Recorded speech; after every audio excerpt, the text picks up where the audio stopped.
Schönen guten Abend und seid alle herzlich willkommen. Bonsoir à tous. Soyez tous les bienvenus. Ich möchte euch 2 Verse vorlesen. J'aimerais vous lire 2 versets. Et c'est ce dialogue où Jésus discutait avec Nicodème, un grand théologien. Il est venu à Jésus, il voulait savoir quelque chose. Il lui dit dans cette discussion: si vous ne croyez pas quand je vous ai parlé des choses terrestres, comment croyez-vous quand je vous parlerai des choses célestes? Personne n'est monté au ciel, si ce n'est celui qui est descendu du ciel, le Fils de l'homme qui est dans le ciel. Jean 2, 12, 13. Ce soir, j'aimerais vous poser 3 questions, 3 fois la même. Qu'est-ce que tu veux entendre? Des prédications terrestres, belles, ou quelque chose du ciel? Du ciel, est-ce que vous êtes sûr? Je crois aussi dans les conférences et dans les églises où humain, théologiquement, tout était juste. On a entendu beaucoup de choses, mais ce n'était pas forcément ce qui nous a rendus mûrs. Mais je crois que le temps va venir où beaucoup de personnes vont prêcher, ils vont entendre ce qu'il y a au ciel, ils vont le prêcher, ils vont l'amener, et ils vont avoir des révélations. Courtement, j'aimerais vous raconter, il y a 3 jours, j'avais le médecin en urgence, j'allais pas bien, il m'a donné une piqûre, une perfusion.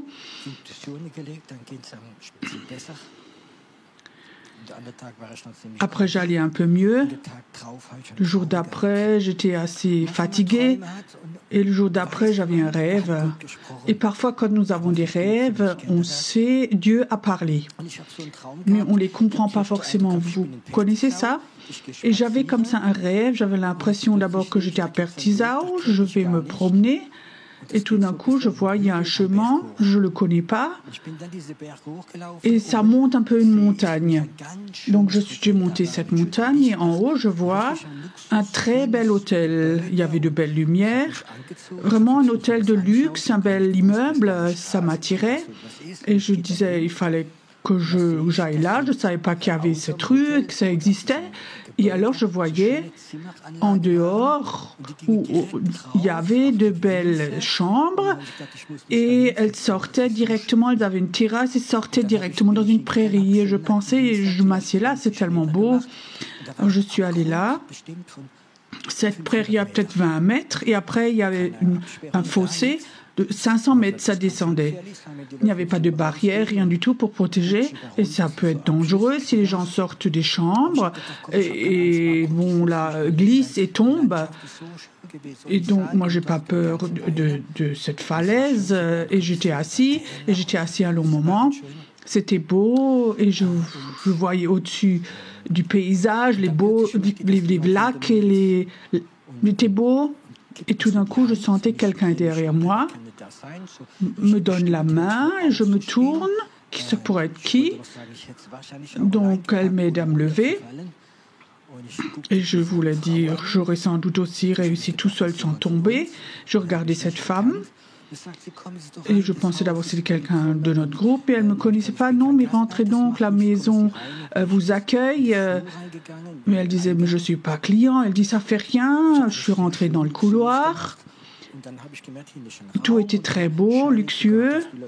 Et alors j'avais remarqué derrière une grande salle et des gens qui faisaient la fête, qui étaient en joie. Et je pensais, est-ce que je dois rentrer maintenant? Oui, oui, vous pouvez rentrer, vous êtes bienvenus.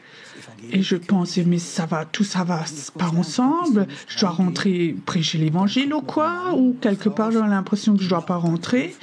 Et alors, il y a un homme aussi qui sort, qui demande si je cherche quelque chose. Au fond, j'aimerais bien rentrer. Le jour se couche et je suis pas sûre de trouver mon chemin dans les ténèbres, dans la nuit. Et avant de sortir, je regardais courtement dans une chambre, mais là, il y avait une vieille dame dedans qui était presque en train de mourir, toute vieille. Alors je pensais, mais c'était même pas un hôtel, c'était sans doute une maison de retraite. Un rêve un peu bizarre. Alors je suis sortie, et effectivement, je retrouvais mon chemin, et je suis retournée à l'endroit où j'étais, et après je me suis réveillée. J'avais pas très bien compris ce que ça signifiait, et Dieu me disait, tu sais, le jour d'avant,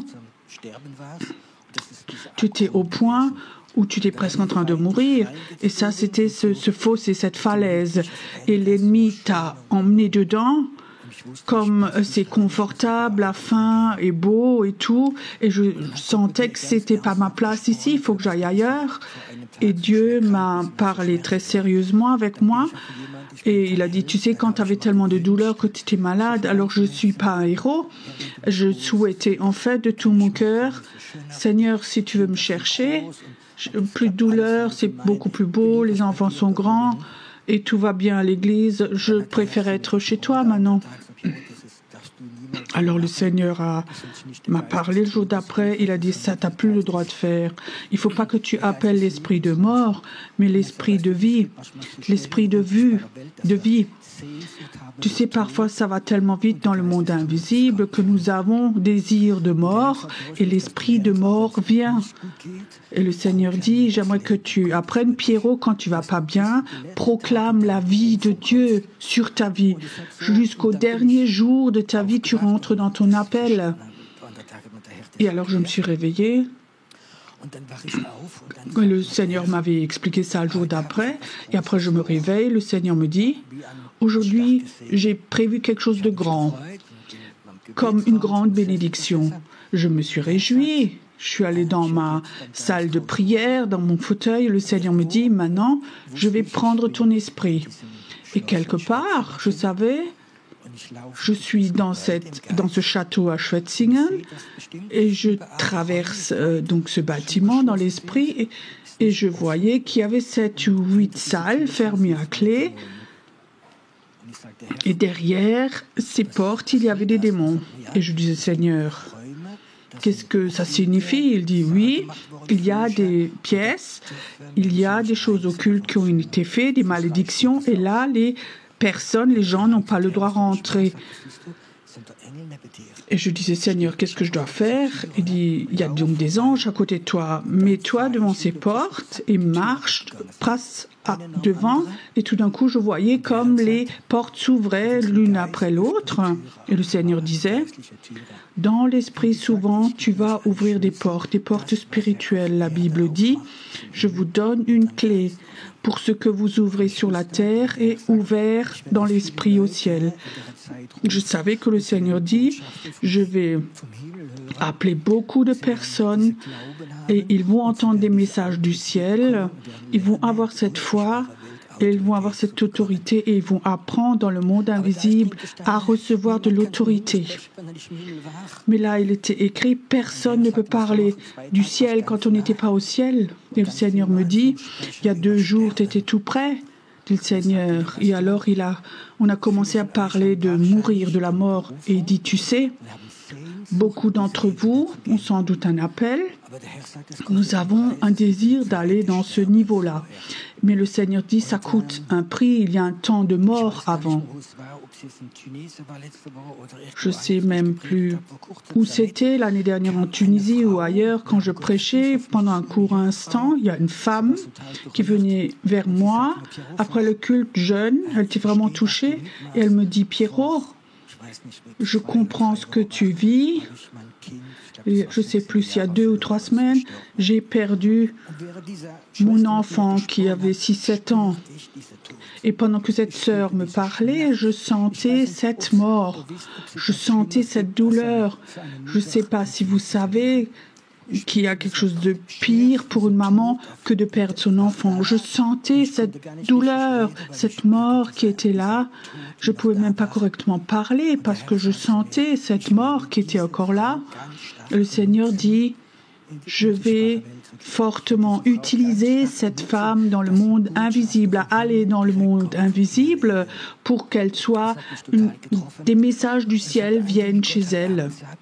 Ça m'avait vraiment touchée et j'avais l'impression où Dieu dit ce soir, il ne suffit pas d'avoir un appel, il ne suffit pas de le vouloir, mais il y a aussi cette mort qui va venir.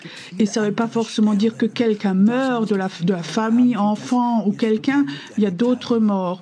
Et sans doute, beaucoup d'entre vous ont vécu des choses et j'aimerais vous dire un exemple.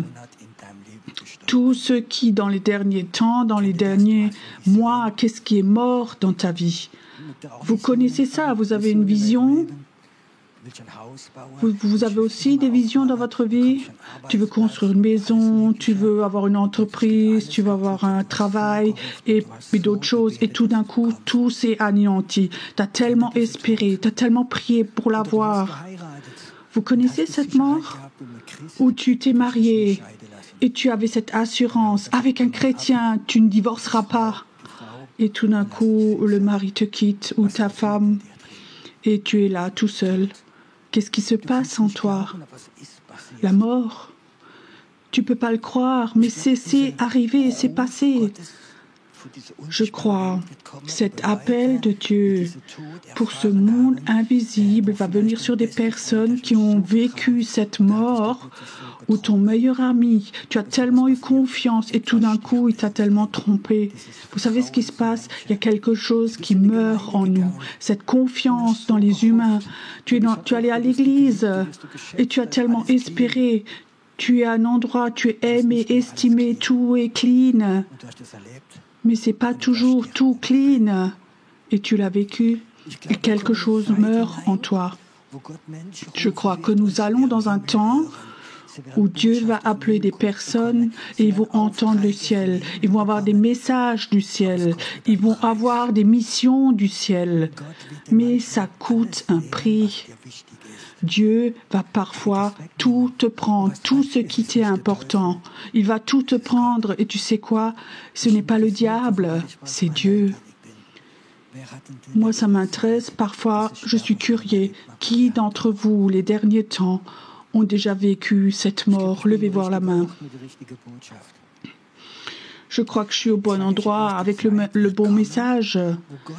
Je veux vous dire, le temps va venir où Dieu va appeler des personnes et tu ne vas plus abaisser les bases. Tu vas avoir des messages du ciel et tu vas les raconter à d'autres personnes. Et souvent, elles vont être confirmées 2 ou 3 fois. Nous sommes dans un temps où les messages vont venir du ciel. Nous sommes dans un temps où tout d'un coup, où des pasteurs tout normaux, où des évangélistes vont arrêter de prêcher ce qu'ils ont entendu 100 fois. Et ils vont venir à l'église et dire, ils ont un message du ciel. Ce que Dieu veut faire dans les prochains temps. Dans ta ville. Il y a un temps qui va venir. Je n'ai même pas fini mon histoire. Quand j'étais dans ce château, le Seigneur me dit après, le jour d'après, va voir là-bas et regarde le résultat, si tu vois quelque chose. Donc avant-hier, j'y suis allée. Donc je suis allée dans la cour intérieure. Il y avait peut-être 50, 60 anges qui étaient là.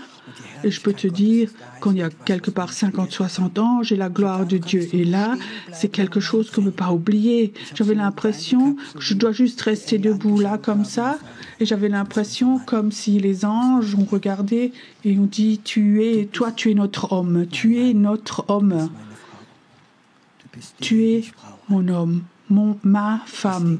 Tu es celle que j'ai besoin. Vous savez, les anges ne peuvent rien faire si les enfants de Dieu ne prient pas. Il y a plusieurs années, j'étais en France, dans le sud, où Dieu m'avait envoyé dans une ville pour prier. Et un soir, nous traversons la ville, nous sommes dans une rue, et dans une des rues, en haut sur la montagne, il y avait la présence de Dieu qui était tellement forte qu'on s'est arrêté et on se disait, qu'est-ce qui s'est passé? Qu'est-ce qui se passe? Le Seigneur me dit, tu as le droit d'appeler des anges. J'avais jamais fait cela. Et j'étais là, debout, et j'ai appelé des anges du nord, du sud, de partout. Et tout d'un coup, il y avait plein d'anges. Et après, il y avait le chef ange qui est venu me voir. Et Dieu m'a dit, tu as le droit de communiquer avec l'ange maintenant. Et l'ange me dit, je suis l'ange de la ville et j'ai les plans du réveil pour la ville. Mais nous ne pouvons rien faire si les enfants de Dieu ne prient pas. Et j'ai appris que l'ange de la ville, vous pouvez aussi lire dans l'Apocalypse, l'ange de la ville a les plans de Dieu pour le réveil, pour cette ville.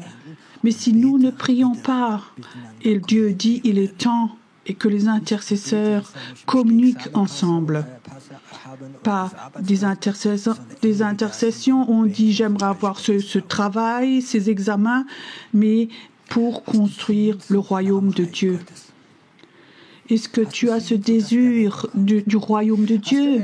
Est-ce que tu as ce désir du réveil? Est-ce que tu as soif que quelque chose descende du ciel? Est-ce que tu as soif que des jours viennent, que Dieu t'emmène au ciel et tu vas voir des choses du ciel? Est-ce que tu as soif de ce genre de choses? Et je peux te dire, nous vivons dans ce temps et ce temps va venir de plus en plus, mais ça va aussi avoir un temps où la mort, où tout ce que tu as construit, Dieu va te l'enlever, va te le faire enlever. Maria Priane, cette femme de Dieu que vous connaissez, elle est allée en Afrique, elle avait plus de 60 ans, et elle me disait, Pierrot, j'étais mariée 7 ans, et mon mari est décédé. Je ne pouvais pas comprendre Dieu. Nous avons tellement prié pour lui. Et après, plusieurs années après, le Seigneur lui a dit, ton mari ne serait pas parti, tu ne serais jamais allé en Afrique. Parfois, il faut que quelque chose meure dans notre vie. C'est parfois très facile de dire, oui, Seigneur, je veux l'onction, tu as le droit de tout m'enlever. C'est très facile à dire. Et tout d'un coup, tu sens ton meilleur ami ne veut plus parler avec toi. Même que des leaders spirituels vont contre toi. Tu ne comprends pas, tu as tout fait juste. Au niveau de finances, ta fabrique fait faillite. Mon papa spirituel qui m'a le plus marqué ou touché, c'est Bob Mann. Bob Mann, c'était un homme d'affaires en Écosse. Un homme d'affaires tout normal, un peu chrétien. Et alors, il a eu le cancer. Et là, sur la table d'opération, Dieu lui a parlé. Tu vas aller à Majorque. Là-bas, tu vas avoir un hôtel. Là-bas, le feu de Dieu va venir. Et tu vas donner le feu de Dieu. Ils vont le porter plus loin. Moi, je suis une de ces personnes. Il a eu une mission de Dieu. Il a arrêté toutes ses entreprises. Il est allé là-bas. Et Dieu a ouvert les portes. Je veux dire, le temps est là où Dieu ouvre des portes. Le temps est là où Dieu ouvre des portes. Il va les ouvrir et les portes vont s'ouvrir, mais il a besoin de personnes. Il a besoin de personnes comme vous. Ce soir, j'aimerais donner un court message parce que je ne suis pas forcément très bien. Je crois, ces jours, on va vivre, entendre beaucoup de choses du ciel. Est-ce que vous avez soif de cela? Beaucoup de choses du ciel.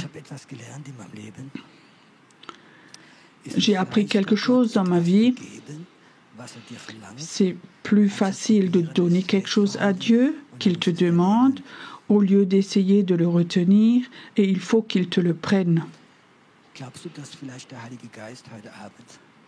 Est-ce que tu crois que le Saint-Esprit, aujourd'hui, voudrait te parler, et qu'il te parle, et qu'il dit « Écoute, j'aimerais avoir ceci de toi. Est-ce que tu es prêt à le lâcher?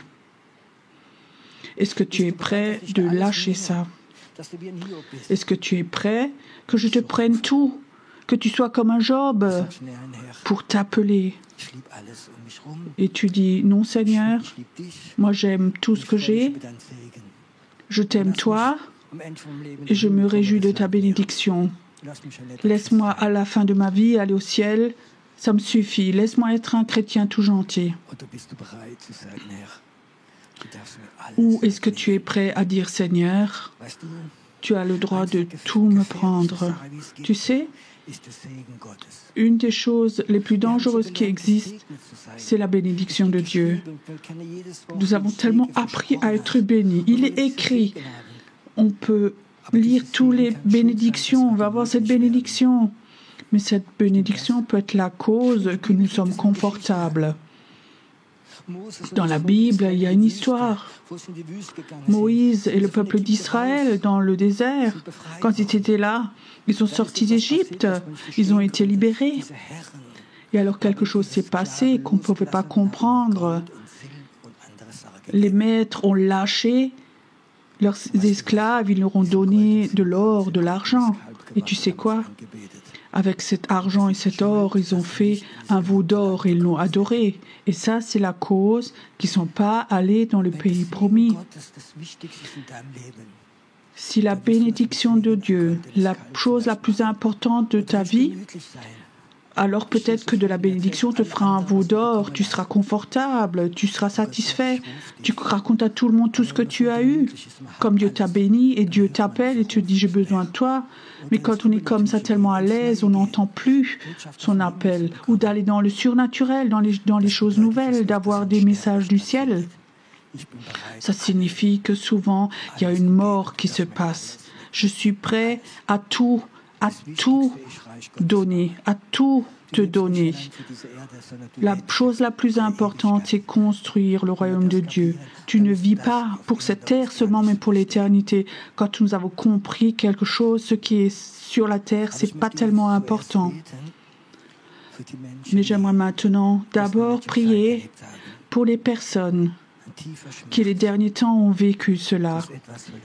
Une douleur très profonde. Tu as perdu quelque chose. Une personne, une vision, un espoir, quelque chose dans ta famille, ou peut-être tu as tellement prié pour une personne et elle est morte. Cette déception, cette flèche est plantée en toi. Et Dieu dit, je suis prêt ce soir, cette flèche de la déception, de la retirer. Et là où il y a la plaie, dans cette plaie, je vais verser de l'or. Avec cet or merveilleux, je vais fermer cette plaie. Et tu vas être signé dans le monde invisible, marqué. Et ces anges vont voir l'or en toi. Écoute, si tu es là ce soir, ou chez toi à la maison, et tu as vécu cela, tu as vécu que quelque chose en toi, cette mort, cet esprit de mort, tu as perdu quelque chose.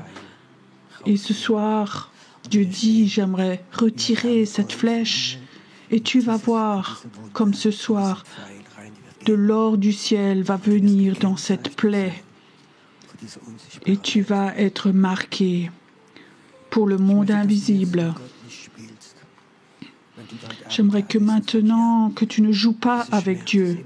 Si tu es là maintenant ce soir et tu dis oui, cette douleur est toujours encore là, elle est toujours encore là. Et tu voudrais que Dieu retire cette flèche. Alors lève-toi simplement. Tiens-toi devant Dieu.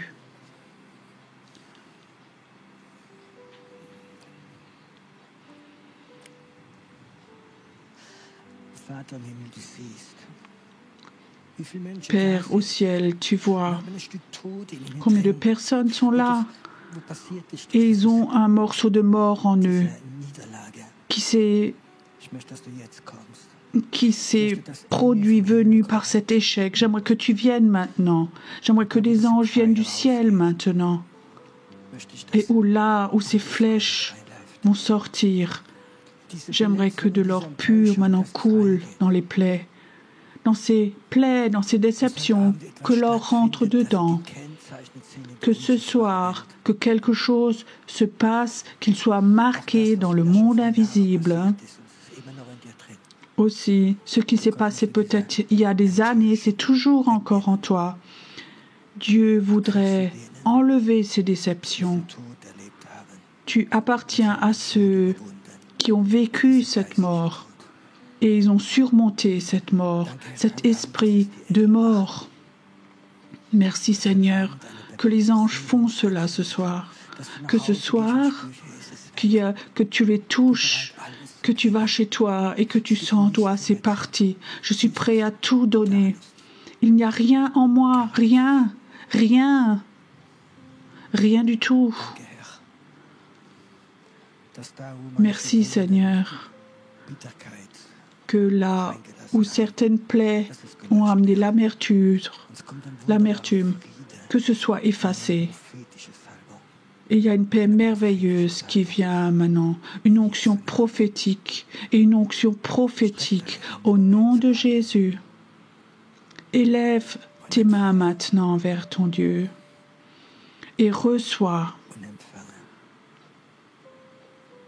Et reçois. Et reçois. Maintenant, inspire. Je sais que l'or n'a pas d'odeur, mais cet or de Dieu, cet or vient du ciel et l'or sent comme le ciel. Certains vont sentir ces parfums maintenant, comme une odeur très agréable qui vient du ciel, Ayons un moment où nous recevons et ayons encore un moment d'adoration maintenant.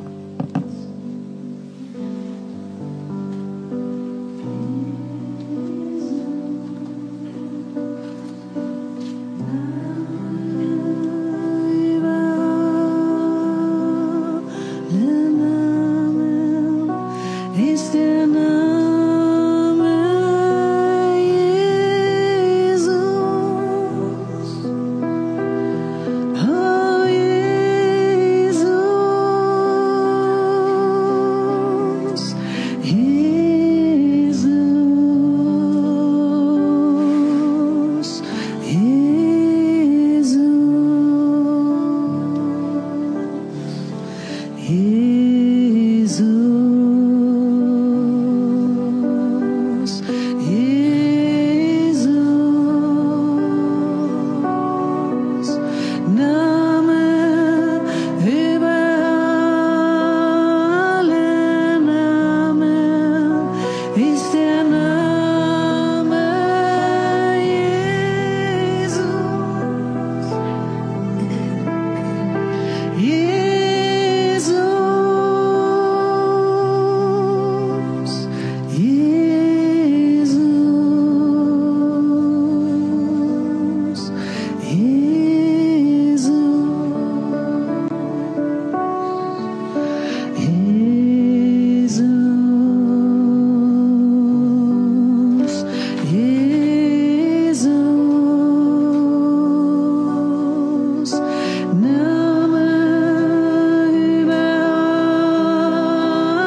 Als Gisela eben gesungen hat, in Herrlichkeit, habe ich im Geist gesehen, wie Jesus auf dem Thron sitzt mit seinen himmlischen Heerscharen. Und wie er sagt, der Himmel, er ist offen über euch. Macht euch eins mit diesen himmlischen Heerscharen. Streck doch mal deine Hände zu deinem Gott. Ich danke dir, Herr, dass du jetzt jede Decke wegnimmst, dass wir jetzt eins werden mit dem Himmel, mit dir, Jesus, mit den himmlischen Heerscharen, mit deiner Herrlichkeit. Herr, die Zeit des Himmels, sie kommt, auch im Lobpreis, himmlischer Lobpreis, wo wir eins sind mit dir. Lass es uns nochmal singen in Herrlichkeit.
Dass in deiner Herrlichkeit Raum und Zeit vergehen.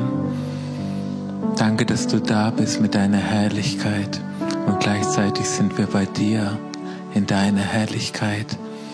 Ich bete, dass in diesen Tagen Raum und Zeit vergehen, weil deine Herrlichkeit da ist, weil der Himmel die Erde berührt. Wir wollen dir die Ehre geben, wir wollen dich anbeten. Mitten in dieser Anbetung werden Raum und Zeit vergehen und das Himmlische wird offenbar für deine Gemeinde in dieser Zeit. Wir sind dazu berufen, in deiner Herrlichkeit zu sein. Lass uns nochmal danach ausstrecken in Herrlichkeit. In Herrlichkeit, in Herrlichkeit. In Herrlichkeit, deine Herrlichkeit, in Herrlichkeit, in Herrlichkeit,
Lass uns das Lied noch weiter, der König kommt.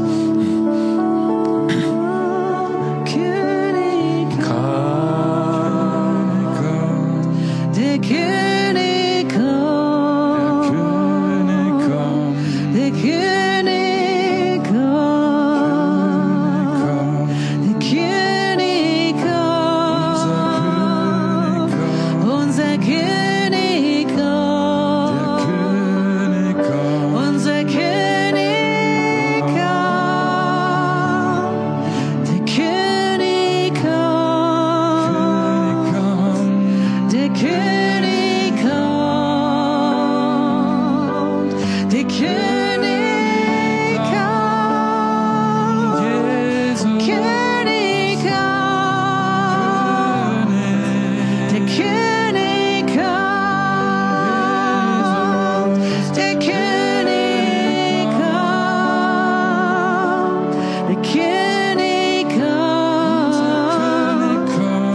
der König kommt, der König kommt, der König kommt, in Herrlichkeit, in Herrlichkeit, in Herrlichkeit, in Herrlichkeit,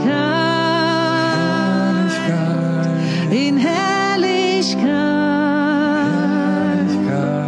in Herrlichkeit, der König kommt, der König kommt, in Herrlichkeit, der König kommt, der König kommt, oh, in Herrlichkeit, der König kommt, der König kommt, in Herrlichkeit, Herrlichkeit, in Herrlichkeit, in Herrlichkeit, Und er regiert. und er regiert, und er regiert, und er regiert, und er regiert, und er regiert, oh, in Herrlichkeit, er regiert, er regiert, in Herrlichkeit, er regiert,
Ich werde ihn sehen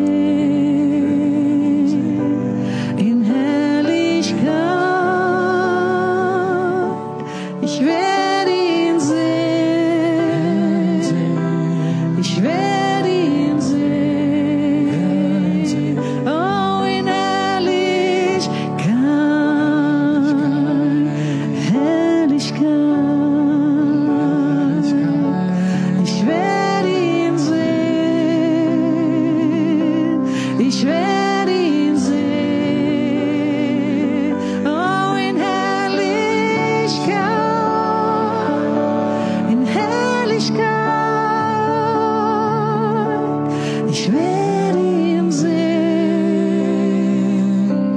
Ich werde ihn sehen. In Herrlichkeit. In Herrlichkeit. Streck mal deine Hände zu deinem Gott. Danke, Jesus. Danke, dass du da bist mit deiner Gegenwart, mit deinen Engeln, mit deiner Herrlichkeit. Danke, dass Raum und Zeit vergehen an diesem Ort. Halleluja. Wir werden dich sehen in Herrlichkeit. Du bist der König, der bald kommt. Du bist hier mitten unter uns. Dein Reich, deine Herrlichkeit soll diesen Raum erfüllen, dieses ganze Wochenende. Danke, dass die Botschaft des Himmels durchbrechen wird. Danke, dass himmlische Träume durchbrechen werden. Vater, ich nehme Autorität, dass jede Decke weggenommen wird. Dass Männer und Frauen hier Träume und Visionen empfangen werden vom Himmel. Dass wir hier Träume und Visionen empfangen werden für Erweckung, Herr. Und Herr Jesus, wir geben dir die Ehre und wir wollen dich anbeten, Herr. Wir wollen eins sein mit dir, Herr, mit diesen himmlischen Heerscharen, mit den Botschaften, die du uns geben möchtest vom Himmel. Lasst uns ihn einfach noch anbeten in dieser Gegenwart.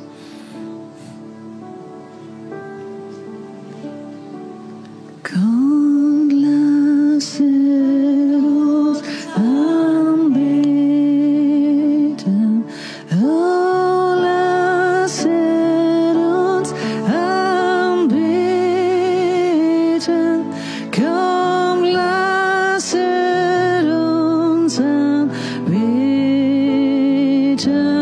Den König.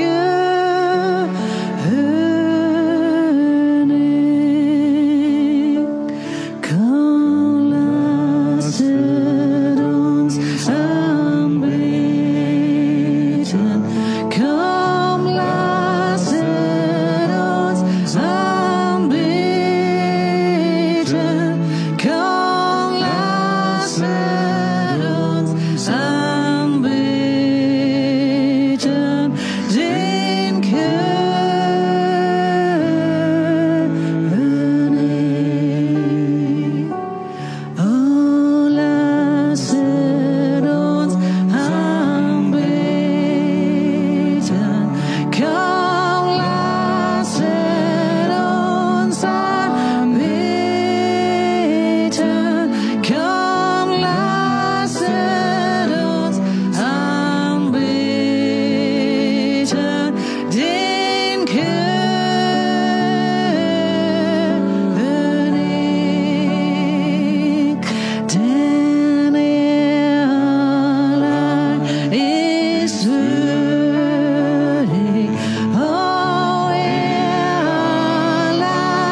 ist der Herr, der Allmächtige. Wir beten an, beten an, beten an, beten an. Komm, Barabashiti,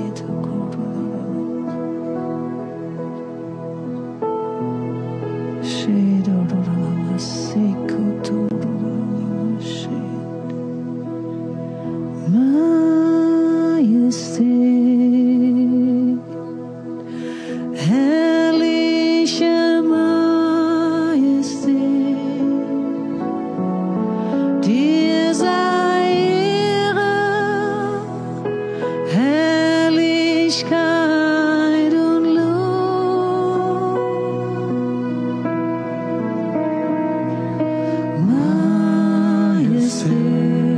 Majestät, herrliche Majestät. Jesus, du starbst, bliebst nicht im Grab. Halleluja.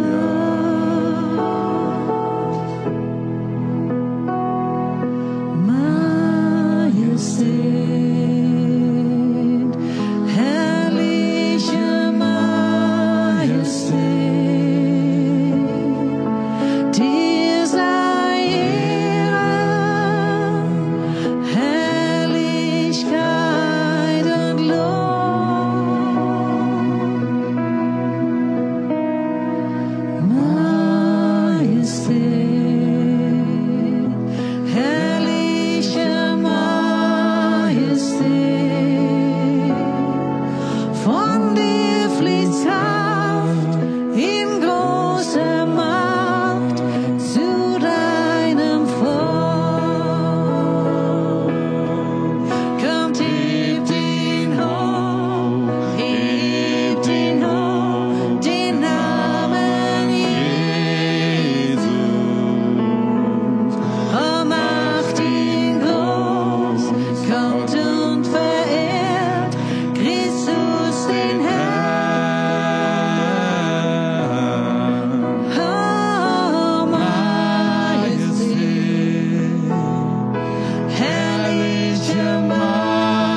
über die ganzen Pfingsten. Halleluja. Halleluja. Halleluja. Unser Gott ist gut. Oh, Halleluja. Halleluja. Halleluja.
Ich lieb dich, Jesus. Ich lieb dich, Jesus. Ich lieb dich, Jesus. Ich lieb dich, Jesus. Ich lieb dich, Jesus. Ich lieb dich, Jesus. Ich lieb dich, Jesus. Ich lieb dich, Jesus. Ich lieb dich, Jesus. Ich lieb dich, Jesus. Ich lieb dich, Jesus. Ich lieb dich, Jesus. Ich lieb dich, Jesus. Ich lieb dich, Jesus. Ich lieb dich, Jesus.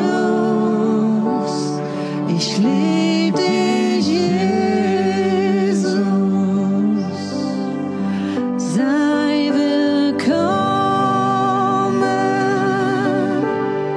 Sei willkommen. Sei willkommen. Sei willkommen. Sei willkommen. Sei willkommen. Sei willkommen.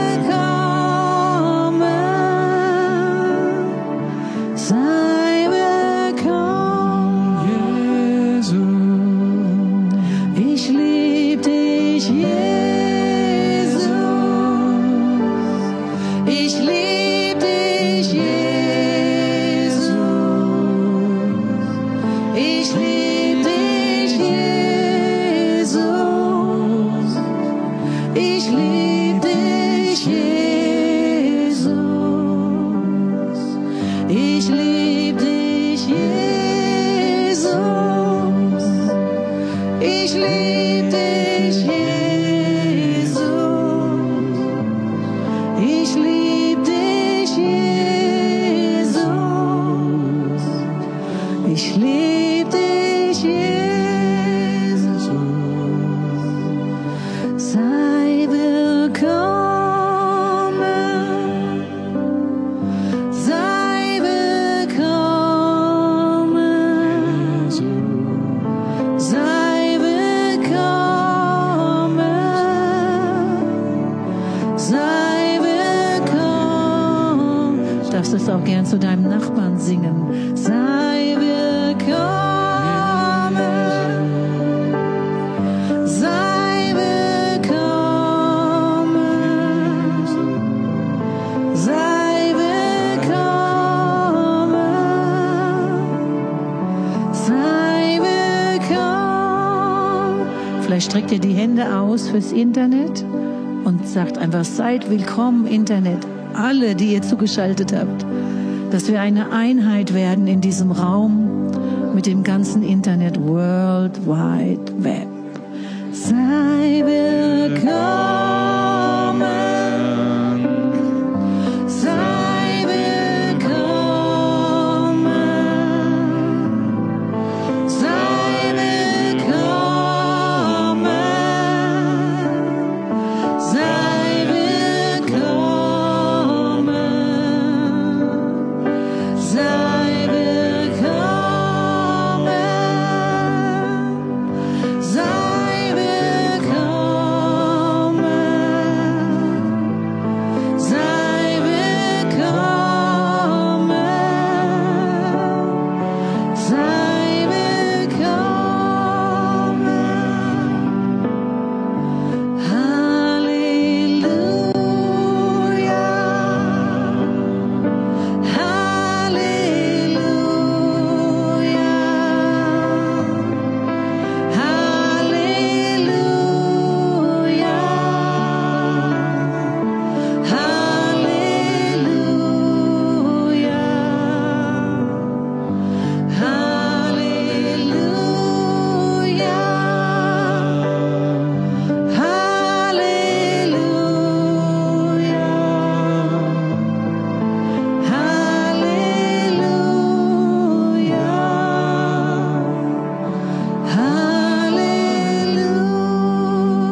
eigentlich die Zeit vom Heiligen Geist ist.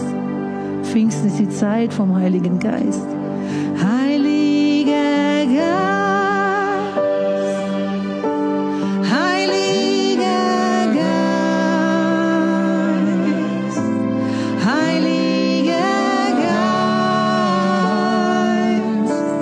wir lieben dich. Heiliger Geist, Heiliger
Amen, amen, amen.